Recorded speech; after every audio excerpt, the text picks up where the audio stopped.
കൊച്ചി പഴയ കൊച്ചിയല്ല. ഈ dialogue cinema dialogue ആണെങ്കിലും ഇപ്പോൾ കൊച്ചിയിൽ വന്നിറങ്ങുന്ന ആൾക്കാർക്ക് കൃത്യമായിട്ട് അറിയാം.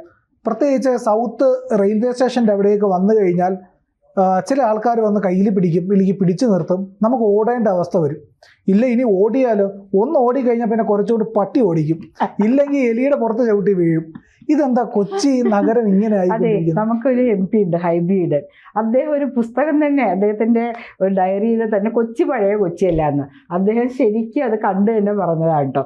നമ്മുടെ മേയർജി, അദ്ദേഹത്തിന് 19 വയസ്സുണ്ടാവും. അദ്ദേഹം പറഞ്ഞു, കൗൺസിലർ എന്തിനാ ഇത്ര ബഹളം വയ്ക്കുന്നത്? ഞാൻ ബസ്സിൽ കയറി തേവര കോളേജിൽ പഠിക്കാനായിട്ട് എളമക്കരയിൽ പോകുമ്പോഴും അവിടെ ഈ സ്ത്രീകളുണ്ട്, ആൾക്കാരെ ഓടിച്ചു വിടുന്നുണ്ട് എന്നാണ്. ഇപ്പോൾ മേയറെ അന്നുണ്ട്, ഇപ്പം മേയറ് എയർ കണ്ടീഷൻഡ് ഇന്നോവ കാറിൽ കൊടി വെച്ച് ഒരു ഡ്രൈവറുമായിട്ടാണ് പോകുന്നത്. അപ്പോഴും അന്നും ഇന്നും തമ്മിൽ യാതൊരു വ്യത്യാസവും ഇല്ലെങ്കിൽ മേയർ ഈ കസേരയിൽ ഇരിക്കുന്നതിൽ എന്താ അർത്ഥം? വ്യത്യാസങ്ങൾ വേണ്ടേ?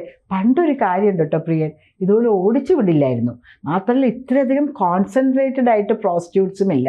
ഞാൻ അങ്ങനെ തന്നെയാണ് പറഞ്ഞത്. I don't call dum sex workers. നമ്മളെല്ലാം ഗ്ലോറിഫൈ ആണ്. അതായത് അതിഥി തൊഴിലാളികൾ. എന്ത് അതിഥി തൊഴിലാളികൾ?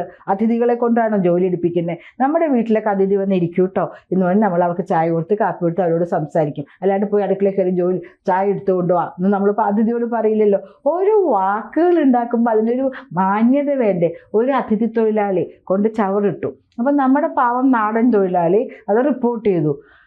ഓഫീസിൽ വന്നിട്ട് അവർ വന്ന് ചാമ്പി, ഞങ്ങൾ അതിഥികളാണ്, നിങ്ങളുടെ മുഖ്യമന്ത്രിയാണ് പറയണേ, അതിഥികളെ ഇഷ്ടമുള്ളതൊക്കെ ചെയ്യും, നിങ്ങളാരാ ചോദിക്കാമെന്ന്.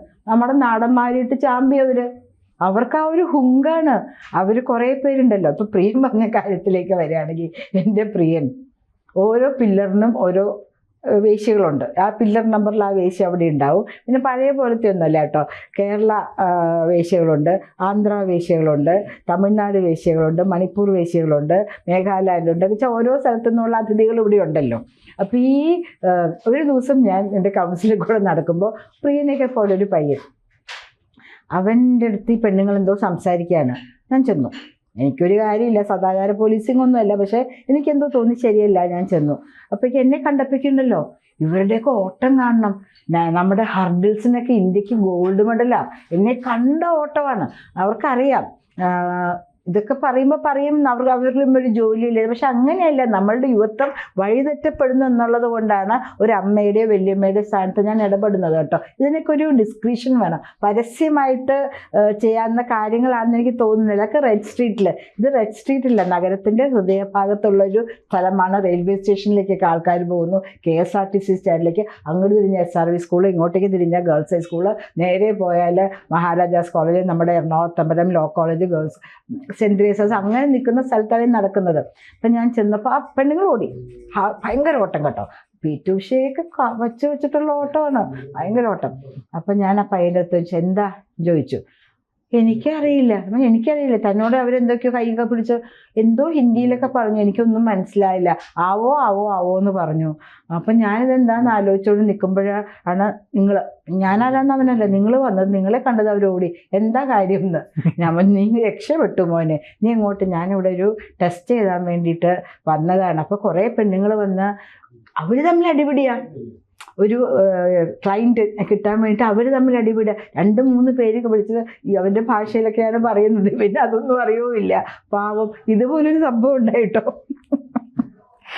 ഇനി മുതൽ ആൺകുട്ടികളും പെൺകുട്ടികളും അച്ഛൻ്റെയും അമ്മയുടെയും നടുക്ക് അവരുടെ കൈ പിടിച്ച്, നമ്മൾ കുഞ്ഞുങ്ങളാകുമ്പോൾ ഭാര്യയും ഭർത്താവോടെ മകനെ അല്ലെങ്കിൽ മകളെ നടുക്ക് ഇങ്ങനെ ചാഞ്ചാടി നടക്കൂലേ, അങ്ങനെ ഞങ്ങളുടെ അവിടെ നടക്കാൻ പറ്റുള്ളൂ. ഇവർ 3 പേരും വന്ന് ഇറങ്ങിയപ്പോൾ ഒരു പെണ്ണുവന്നി പയ്യൻ്റെ കൈ പിടിച്ചു. ഇവൻ പെട്ടെന്ന് ഷോക്കായിട്ട്, അച്ഛനമ്മയുണ്ട്, അവർ പല പോലെ നടക്കുക. അവൻ കാറ് കരഞ്ഞപ്പോഴേക്കും അച്ഛനമ്മയും ഓടി വന്നു. ഈ പെണ്ണും ഓടിപ്പോയി. പോലീസ് പുറകെ ഫോളോ ചെയ്തതാക്കി. അല്ലെങ്കിൽ സംഭവം മാറിയില്ലേ? അച്ഛനും അമ്മയും അവനും കൂടെ വന്നതുകൊണ്ട് അവൻ രക്ഷപ്പെട്ടു. ഞങ്ങളുടെ അവിടെ ഭയങ്കര പ്രൊട്ടക്ഷനാട്ടോ. അതായത് അച്ഛൻ്റെ അമ്മയുടെ നടുക്ക് തന്നെ മകൾ അടങ്ങി ഒതുങ്ങി നടക്കും ഇത്രയും ദൂരം കഴിയാനായിട്ട്. മകനാണെങ്കിൽ അമ്മേൻ്റെ കൈ പിടിക്കൂ, അച്ഛൻ എൻ്റെ കൈ പിടിക്കൂ. വളരെ ഫാമിലി ബോണ്ടിങ് ഭയങ്കരമായിട്ടാണ്. ഒരു ജേർണലിസ്റ്റ് എന്നോട് പറഞ്ഞ ഇലക്ഷൻ നടക്കുന്ന സമയത്ത് അദ്ദേഹം റിപ്പോർട്ടിങ്ങിന് വേണ്ടി കൗണ്ടിങ് സ്റ്റേഷൻ്റെ അവിടെ നിൽക്കുക. പുറത്തേക്ക് ഇറങ്ങിയപ്പോൾ 2 പെണ്ണുങ്ങൾ വിളിച്ച് 2 കൈ പിടിച്ച് വലിക്കുക.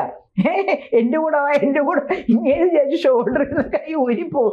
അങ്ങനെ പറഞ്ഞു ഞാനിവിടെ ഇലക്ഷൻ ഡ്യൂട്ടിക്ക് വന്ന് ഞാൻ ഇങ്ങനത്തെ ഒരു മനുഷ്യനല്ല, അദ്ദേഹത്തിന് ഹിന്ദി കുറച്ച് ബോൽത്തി ആത്തിഹേ, അതുകൊണ്ട് അദ്ദേഹം ആ കാര്യം പറഞ്ഞ് രക്ഷപ്പെട്ടു. നമ്മളുടെ പെൺകുട്ടികൾ പുറത്തേക്ക് ഇറങ്ങുകയാണെങ്കിൽ അവിടെ നിന്ന് അവരെ വശീകരിച്ചിട്ട് പ്രിയൻ നടന്നൊരു കാര്യമാണ്. ഒരു സ്കൂളിലൊരു പെൺകുട്ടി ക്ലാസ് മുറിയിലിരുന്ന് കൈ ഇങ്ങനെ ബ്ലേഡ് കൊണ്ട് മുറിച്ചു. എൻ്റെ അമ്മ ഡോക്ടറാണ്. അമ്മ സൂയിസൈഡ് പ്രിവെൻഷൻ കൗൺസിലിംഗ് സെൻറ്ററിൽ അതിൻ്റെ ഒരു ഹെഡായിട്ടൊക്കെ റിട്ടയർമെൻറ്റിന് ശേഷം വർക്ക് ചെയ്യുന്നുണ്ട്. അമ്മ ഇങ്ങനെയൊക്കെയുള്ള സംഭവങ്ങൾ ആത്മഹത്യ ചെയ്യാൻ വേണ്ടിയല്ല, മരിക്കാനല്ല, it's a cry for help. അപ്പോൾ നമ്മൾ ചോദിക്കും എന്താന്ന് ചോദിക്കില്ലേ. ആ കുട്ടിക്ക് മരിക്കാൻ വേണ്ടി ആഴത്തിലൊന്നുമില്ല, പക്ഷേ ക്ലാസ്സിലിരുന്ന് ഇങ്ങനെ മുറിക്കുമ്പോൾ നാച്ചുറലി.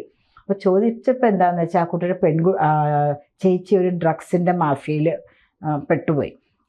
വിഡോവാണ് അമ്മ, മെയ്ഡാണ്, അമ്മുമ്മയുണ്ട്. അപ്പോൾ അമ്മുമ്മയ്ക്ക് എന്താ, അമ്മുമ്മയുടെ പ്രായമൊക്കെ കഴിഞ്ഞു. ഇവിടെ 9ാം ക്ലാസ്സിൽ കുരുന്ന് പെണ്ണ്. ചേച്ചി പറഞ്ഞിട്ട് നിനക്കും ഇതിലൊക്കെ ചെയ്ത് നമുക്കും കാറ് വേണ്ടേ, നമുക്കും വീട് വേണ്ടേ. അപ്പോൾ ഈ കുട്ടിക്ക് അതൊന്നും ഉൾക്കൊള്ളാൻ പറ്റില്ല. സെക്സ് റാക്കറ്റ് ഉണ്ട്, എൻജോയ് ചെയ്താൽ മതി. ഒന്ന് ആറ്റിറ്റ്യൂഡ് ഒന്ന് ആലോചിക്കും പ്രിയൻ, നിനക്കത് എൻജോയ് ചെയ്താൽ നീ എന്തിനാ അതൊരു ഇതാണ് വ്യഭിചാരം എന്നോ വേശ്യ എന്നൊക്കെ വിചാരിക്കുന്നത്? എന്താ, നീ നല്ല ഡീസൻ്റായി പോകുന്നു, കുറച്ച് നല്ല ടൈം സ്പെൻഡ് ചെയ്യുന്നു, തിരിച്ചു വരുന്നു, അത്രയല്ലേ ഉള്ളൂ. അതിനെന്താണ് ഇത്ര വലിയ ഒരു ചീത്ത തൊഴിലായിട്ടൊക്കെ വിചാരിക്കുന്നത്? എന്തിനാ? ഇവൾക്കത് ഉൾക്കൊള്ളാൻ പറ്റില്ല. ഇവന്മാർ വീട്ടിൽ വന്ന് പറഞ്ഞ് നിന്നെ വെള്ളം പുതപ്പിച്ച് കിടത്തും ആ ഗാങ്ങിൽ ചേർന്നില്ലെങ്കിൽ. പേടിച്ചു പോയി. 14-15 വയസ്സുള്ള കുരുന്നു കുട്ടിയല്ലേ. അപ്പോൾ ക്ലാസ്സിലിരുന്ന് അവൾ അറ്റൻഷൻ കിട്ടാൻ വേണ്ടിയിട്ട് ഉടനെ അവിടെ PT ഒക്കെ കൂടി അതിന് പരിഹാരം ഉണ്ടാക്കി അമ്മയുടെ അനുവാദത്തോടെ ആ കുട്ടി ഒരു ഗേൾസ് ഹോസ്റ്റലിലേക്ക്, പഠിക്കുന്ന കുട്ടികളെ താമസിക്കുന്ന ഹോസ്റ്റലിലേക്ക് മാറ്റി. അങ്ങനത്തെയുള്ള കാര്യങ്ങൾ നടക്കുന്നുണ്ട്. ഞാനൊരു സീനിയറായിട്ടുള്ള ഒരു സാമൂഹ്യ പ്രവർത്തകൻ കൊച്ചിയിലുള്ള അദ്ദേഹമായിട്ട് സംസാരിക്കുകയുണ്ടായി. ഈ പ്രശ്നങ്ങൾ നമ്മളെല്ലാവരും അഭിമുഖീകരിച്ചിട്ടുണ്ട്. ഈ പറയുന്ന പില്ലറുകൾക്കടിയിൽ നിന്ന്, മെട്രോ പില്ലറുകൾക്കടിയിൽ നിന്നുള്ള ആക്രമണം. അപ്പോൾ ഞാൻ അദ്ദേഹത്തോട് ചോദിച്ചപ്പോൾ പറഞ്ഞ് കൊച്ചിയിൽ ഈ വേശ്യാവൃത്തി ചെയ്യുന്നവർ ഇല്ലെങ്കിൽ സെക്സ് വർക്കേഴ്സ് ആയിട്ടുള്ള ആൾക്കാർ, സെക്സ് വർക്കേഴ്സിനോ വേശ്യാസ്, ഓക്കെ, ആ ഒരു ജോലി ചെയ്യുന്ന ആൾക്കാർ മുമ്പും കൊച്ചിയിലുണ്ടായിരുന്നു. പക്ഷേ കൊച്ചിയിലുണ്ടായിരുന്നത് അവരെ നിരീക്ഷിക്കാനും അവർക്ക് വേണ്ട കാര്യങ്ങൾ ചെയ്യാനും അതൊരു അവരുടെ നിലനിൽപ്പിന് വേണ്ടി അവർ ചെയ്യുന്നതായിരുന്നു. ഒരു സ്ത്രീ ഒരിക്കലും ഇഷ്ടത്തോടു കൂടി ഈ തൊഴിലിലേക്ക് ഇറങ്ങില്ലല്ലോ. അപ്പോൾ ഇങ്ങനെ വരുന്ന ആൾക്കാരെ സംരക്ഷിക്കാനും അവർക്ക് വേണ്ട ഉപദേശങ്ങൾ കൊടുക്കാനും സുരക്ഷിതമായിട്ടുള്ള രീതിയിൽ ഈ കാര്യങ്ങൾ മുന്നോട്ട് കൊണ്ടുപോകാനുമുള്ള സംവിധാനങ്ങളുണ്ടായിരുന്നു. പക്ഷേ ഇന്ന് അത്തരം സംവിധാനങ്ങളുടെ നിയന്ത്രണത്തിലല്ല ഇവരുള്ളത് എന്നുള്ളതാണ് ഏറ്റവും ഭീതി പരത്തുന്ന ഒരു കാര്യം. കാരണം ഇതിൽ ഉണ്ടാകാൻ സാധ്യതയുള്ള മാരകമായ രോഗങ്ങൾ, ഇതിൻ്റെ തുടർച്ചയായിട്ടുണ്ടാകുന്ന മറ്റ് കച്ചവടങ്ങൾ, ഈ ലഹരി പോലുള്ള മറ്റ് കാര്യങ്ങൾ. അപ്പോൾ ഇങ്ങനെ വലിയ രീതിയിലുള്ള റാക്കറ്റിൻ്റെ പിടിയിലേക്ക് ഇത് ഒതുങ്ങും. പണ്ട് കൊച്ചിയിൽ ഇങ്ങനെ അല്ലായിരുന്നു. പക്ഷേ മാരകമായിട്ടുള്ള രോഗങ്ങൾ അന്നും ഉണ്ടായിരുന്നു. അതിനെ ചെറുക്കാനുള്ള സംവിധാനങ്ങൾ, സാമൂഹിക സുരക്ഷയ്ക്ക് വേണ്ടിയിട്ടുള്ള പ്രവർത്തനങ്ങൾ നടന്നിരുന്നു. പക്ഷേ ഇന്ന് ആ പ്രവർത്തനങ്ങൾ യാതൊരു വിധത്തിലും നടക്കുന്നില്ല. കൺട്രോളിലല്ല ഇത് മുഴുവനും. പണ്ട് പ്രോസ്റ്റിറ്റ്യൂട്ട്സ് ഉണ്ടായി. ഇവിടെയുള്ള ഞാൻ ജേർണലിസ്റ്റായി തുടങ്ങിയ സമയത്ത് എന്നോട് ഒരു എനിക്കറിയാവുന്ന ഒരു അദ്ദേഹം പറഞ്ഞ കാര്യമാണ്. നമ്മളുടെ തിരുവനന്തപുരത്തെ റെയിൽവേ സ്റ്റേഷൻ ഉണ്ടല്ലോ, എൻ്റെ പേരെന്താ മോനെ, തമ്പാനൂർ റെയിൽവേ സ്റ്റേഷനിൽ വന്ന് രാത്രി ഇറങ്ങിയിട്ട് ആ ഒരു റൗണ്ട് ഉണ്ടല്ലോ അവിടെ ഒരു ₹1 കോയിൻ ഇങ്ങനെ നമ്മൾ ടോസ് ചെയ്താൽ ഒരു 10 കൈ വന്ന് അത് പിടിക്കുന്നു.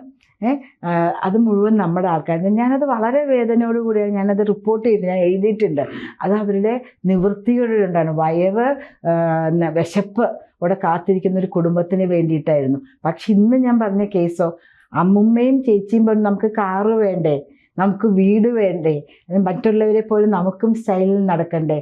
എത്ര പെൺകുട്ടികളാണ് ഒരു മടിയുമില്ലാണ്ട് വന്ന് ഞാൻ പ്രഗ്നൻ്റ് ആണ്, എനിക്ക് അബോർട്ട് ചെയ്യണമെന്ന് പറയുന്നത്. ഇത് ഒരു നേരത്തെ ആ ചേച്ചി പറഞ്ഞ പോലെ you enjoy it, you make money. ഇവിടെ വന്ന് താമസിക്കുന്ന പല കുട്ടികളും എന്ത് സ്റ്റൈലിലാണ് താമസിക്കുന്നത്. നമ്മൾ അവരുടെ വീടുകളിൽ പോയി നോക്കിയ അവസ്ഥയാണോ നമുക്കറിയില്ല. I'm not blaming anybody കേട്ടോ, I'm not blaming anybody at all. പക്ഷേ ഇത്രമാത്രം ജോഷിൽ താമസിക്കുവാൻ, ഇത്രമാത്രം ജോഷായിട്ടുള്ള വസ്ത്രങ്ങൾ ധരിക്കാൻ, അത്ര നല്ല മേക്കപ്പും ഹെയർ ഡൂ ഒക്കെ ചെയ്ത് നടക്കാനുള്ള സാമ്പത്തികാവസ്ഥയിൽ നിന്നാണോ എറണാകുളത്തെ ഹോസ്റ്റലിലുള്ള എല്ലാ കുട്ടികളും വരുമെന്ന് ഒരു അമ്മ എന്നുള്ള നിലയിൽ, ഒരു സാമൂഹ്യ പ്രവർത്തക എന്നുള്ളതിൽ എനിക്ക് സംശയം തോന്നാറുണ്ട്. ഞാൻ അതിൻ്റെ ഉള്ളിലേക്കൊന്നും കടക്കാറില്ല. ഉണ്ടാവില്ല. പക്ഷേ ഈ അന്യദേശത്തിൽ നിന്ന് വരുന്ന പ്രോസ്റ്റിറ്റ്യൂട്ട്സ് അവരെ ആലുവയിൽ നിന്നൊക്കെ അടിച്ചു വിട്ടു. അവിടെ പ്രശ്നം ഉണ്ടായപ്പോൾ എല്ലാവരും താമസിക്കുന്ന അവിടെയാണ്, പക്ഷെ ഓരോ മെട്രോ പില്ലറാണ്.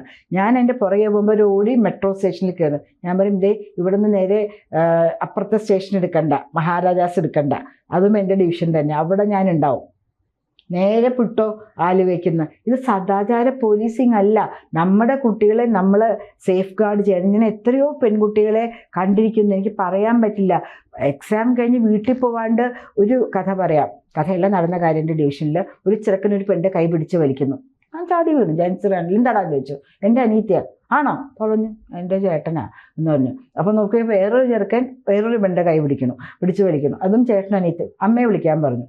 അമ്മ വിളിച്ചപ്പോൾ പരീക്ഷ കഴിഞ്ഞ് എവിടെ പോകണമെന്ന് അറിഞ്ഞൂടാ, എപ്പോഴെങ്കിലും കയറി വരുന്നു. പരീക്ഷ കഴിഞ്ഞ് വീട്ടിൽ നേരെ കൊണ്ടുവരാൻ മക്കളെ അയച്ചേക്കാണ് ഓട്ടോറിക്ഷയും കൊടുത്ത്. അപ്പോൾ ആരെയാണ് കുറ്റം പറയേണ്ടത്? എന്താണ് ഇവിടെ പൈസയ്ക്ക് വേണ്ടിയിട്ടും, അല്ലെങ്കിൽ ഇവരൊരു ഫോറിനിൽ പോകാൻ പഠിക്കാൻ വരുന്നതാണല്ലോ. അപ്പോൾ ഫോറിനിൽ ഇങ്ങനെ ഒരു ഫ്രീ സെക്സ് ആണെന്നൊക്കെ കേട്ടിട്ടുണ്ട്. അതൊക്കെ അവിടെ കഴിഞ്ഞു കേട്ടോ. ഫ്രീ സെക്സ് ഒന്നുമില്ല. ഇടയ്ക്കിടയ്ക്ക് ഞാൻ ഫ്രീ സെക്സിൻ്റെ സെൻസ് ദാറ്റ് ഇവിടെ ഇവർ കാണുന്ന പോലെ ഓപ്പൺ ആയിട്ടോ യാതൊരു മറയുമില്ലാണ്ട് സെക്സ് ഞാൻ ഇതുവരെ കണ്ടില്ല. 2 മാസം മുമ്പും കൂടെ ഞാൻ യൂറോപ്പിൽ പോയ ആളാണ്. ഇവിടെ ഇപ്പോൾ ഒന്ന് പുറത്തേക്ക് ഇറങ്ങി നോക്കുകയാണെങ്കിൽ നമ്മളുടെ ബഹാൾ ഗ്രൗണ്ട്, എവിടെയൊക്കെ കസേരയുണ്ടോ, എവിടെയൊക്കെ മതിലുണ്ടോ, അവിടെയൊക്കെ രതിനിർവേദമാണ്. പറയാൻ ബുദ്ധിമുട്ടുണ്ട് പ്രിയൻ, എൻ്റെ മകൻ്റെ പ്രായമേ പ്രിയനുള്ളൂ. പക്ഷേ നമ്മളുടെ യുവതലമുറ വഴിതെറ്റി പോവുകയാണെന്നുള്ള സത്യം നമ്മൾ മനസ്സിലാക്കി. ലഹരി മറ്റൊരു പ്രധാന കാര്യം അതന്നെ. ഇപ്പം ഞാൻ തന്നെ 2 ജേർണലിസ്റ്റ് പെൺകുട്ടികൾ എൻ്റെ കൂടെ, ഞാൻ അവാർഡ് വിന്നിങ് ജേർണലിസ്റ്റ് എന്നൊക്കെ പറഞ്ഞ് വന്നപ്പോൾ ഞാനൊരു അവിടെ അവൻ്റെ അടുത്ത് ചോദിക്കുമെന്ന് പറഞ്ഞു. അപ്പോൾ അവർ ചെന്നു. അവർ കണ്ട് നല്ല സ്റ്റൈലൊക്കെ ഉണ്ട്. അപ്പോൾ കഞ്ചാവാ ചോദിച്ചത്. മറ്റേ MDMA വേണം, അങ്ങോട്ട് ഗൂഗിൾ പേ ചെയ്യാൻ 2 മിനിറ്റ് നിൽക്കുമെന്ന്. എൻ്റെ ഡ്രൈവറെ ഞാൻ അയച്ചു കഞ്ചാവ് എന്ന് പറഞ്ഞിട്ട്. ഉണ്ടല്ലോ. അപ്പം അവനോടി വല്ല ക്യാമറ ഉണ്ടെങ്കിൽ അവനോടി രക്ഷപ്പെട്ടു. It's all easily available. നമ്മൾ പോലീസിന് കാണിച്ചു കൊടുത്ത് പോലീസ് അപ്പോൾ തന്നെ ഒന്ന് മാറ്റും. നമ്മുടെ കോർപ്പറേഷൻ്റെ ഹെൽത്ത് ഡിപ്പാർട്ട്മെൻറ്റ് 1/2 മണിക്കൂറിൽ സെയിം സ്പോട്ടിൽ same man is back the same things. So there is A huge racket. ഈ സ്ത്രീകളെ കൊണ്ടുവരുന്നതും അവരാണ്. ഈ കഞ്ചാവ്, MDMA തുടങ്ങി നമ്മളുടെ യുവത്വത്തെ വഴിതെറ്റിക്കുന്ന കാര്യങ്ങൾ കൊണ്ടുവരുന്നതും അവരാണ്. പല സ്കൂളുകളിലും പേരൻസ് കുട്ടികളെ അവിടെ ചേർക്കുമ്പോൾ അവിടെ നിൽക്കുമ്പോൾ എന്താണെന്ന് ചോദിച്ചാൽ മകനെ കാത്തു നിൽക്കുന്നു, മകളെ കാത്തു നിൽക്കുന്നു. ഈ ഇടയ്ക്ക് ഈ നമ്മളുടെ മറൈൻ ഡ്രൈവിൽ എടുത്ത് ചാടിയില്ലേ സ്കൂൾ യൂണിഫോമിൽ നിന്നുള്ള കുട്ടികളെ പിടിച്ചുകൊണ്ട് ഇപ്പോൾ 2 പെൺകുട്ടികൾ എടുത്ത് ചാടി, വീട്ടിലറിഞ്ഞാലോ എന്ന് വിചാരിച്ച്. ഭാഗ്യത്തിനവിടെ പോലീസ് ഉള്ളതുകൊണ്ട് രക്ഷപ്പെട്ടു. അല്ലെങ്കിൽ ഒന്ന് ആലോചിച്ച് നോക്കൂ, എന്തൊക്കെ ആ കുടുംബത്തിൻ്റെ എന്തൊക്കെ പ്രതീക്ഷയാണ്. അപ്പോൾ നമ്മളുടെ കൊച്ചി പഴയ കൊച്ചിയല്ല. പഴയ പ്രതാപത്തോടെ കൊച്ചിയെ തിരിച്ചു കൊണ്ടുവരണമെങ്കിൽ ഒറ്റക്കെട്ടായിട്ട് ഒരു കൗൺസിലറിന് മാത്രം ചെയ്യാൻ പറ്റുന്ന കാര്യമല്ല. നമ്മളെല്ലാവരും കൂടെ ഒരുമിച്ച് ചേർന്ന് നിന്ന് തന്നെ ഇതിനെ നമ്മൾ എതിർക്കണം. ഒരു ദിവസം ഞാൻ കാറിൽ പോകുമ്പോൾ രാത്രി 2 പെണ്ണുങ്ങൾ അവിടെ നിൽക്കണം. അപ്പോൾ ഞാൻ എന്താ രാത്രിയല്ലേ ഇനി എന്തെങ്കിലും, ഞങ്ങൾ വർക്ക് കാത്ത് നിൽക്കുക. ഞാൻ വന്ന സമയമാണ് കൗൺസിലറായിട്ട്. എനിക്ക് മനസ്സിലായില്ല. ഞാൻ വർക്കോ ഞാൻ കൊണ്ടാക്കി തരാം. അല്ല, ഞങ്ങൾ സെക്സ് വർക്കേഴ്സാണ്. അപ്പോൾ ഇവർക്ക് പേടി തോന്നാതിരിക്കാൻ ഞാൻ കൗൺസിലറാണെന്ന് പറഞ്ഞിരുന്നു കേട്ടോ. ഒന്ന് നമ്പർ തരാമോ, ഞാൻ എവിടെ നിന്ന് ഇങ്ങനെ പറന്നു എന്ന് ദൈവത്തിനെ അറിയുള്ളൂ. കൂളായിട്ട് പറയാം വി ആർ സെക്സ് വർക്കേഴ്സ് എന്ന്. വൈകുന്നേരം ആകുമ്പോൾ അവിടെയൊക്കെ എല്ലാവരും കൂടി ഇരുന്ന് വട്ടത്തിലിരുന്ന് പാൻപരാഗ കഴിക്കലും എന്തൊക്കെയോ കഴിക്കലും. ഒരു ദിവസം നോക്കുമ്പോൾ SRV സ്കൂളിന് മുമ്പിൽ ഒരു വലിയ കേബിളിലിരുന്ന് ഒരു തമിഴത്തിയാണെന്ന് തോന്നുന്നു അങ്ങനത്തെ ഊഞ്ഞാലും ആടാ. ഞാൻ പറഞ്ഞു അക്ക ഇവിടുന്ന് പോകും വർക്ക് കിട്ടുമ്പോൾ ഈ കേബിൾ ഉരുണ്ട് താഴെ വീണ് ഞങ്ങൾക്ക് 4-5 ദിവസത്തേക്ക് ജോലി പവർ ഉണ്ടാവില്ല എന്ന്. ഞാൻ പോയി തിരിച്ചപ്പോൾ ഒരു സ്റ്റൂളിലിരിക്കുന്നു. ഇത് പൊതുമാ മാഡം, നമ്മൾ കാര്യം കൊള്ളാം, വർക്കിന് മുമ്പ് ഇതും കൂടെ കൊണ്ടുപോയി, ഇനി ഇത് കള്ളം കൊണ്ടുപോയി ഇവിടെ കിടന്ന് ബഹളം വയ്ക്കാൻ പറ്റില്ല. അപ്പോൾ Priyan, things are extremely bad. The police is helpless. കാരണം ഇങ്ങനത്തെ കാര്യങ്ങൾക്ക് അറസ്റ്റ് ചെയ്യാൻ പറ്റില്ല അൺലെസ് ദർ ഇസ് എ ബഹളം അങ്ങനത്തെയൊക്കെ. എല്ലാവരും ഒറ്റ ഇതും വെച്ചാൽ നിൽക്കുന്നത്. ലോട്ടറി ടിക്കറ്റ് ജോലി ചെയ്തുകൊണ്ടിരിക്കുകയല്ലേ. ഒരു ദിവസം രാത്രി എനിക്ക് വനിതാ പോലീസ് സെല്ലിൽ നിന്ന് വരും. നമ്പറൊക്കെ സേവ്ഡ് ആണല്ലോ. മാഡം ഒന്ന് ഓടി വരും, മാഡം ഭയങ്കര പ്രശ്നമാണ്, മാഡം ഒന്ന് ഓടി വരൂ. പിന്നെ ഞാൻ കേൾക്കുന്നത് മൊബൈൽ ആരും തട്ടിപ്പറിക്കണ പോലെ അയ്യോ അയ്യോ അയ്യോ എന്നുള്ള വിളിയാണ്.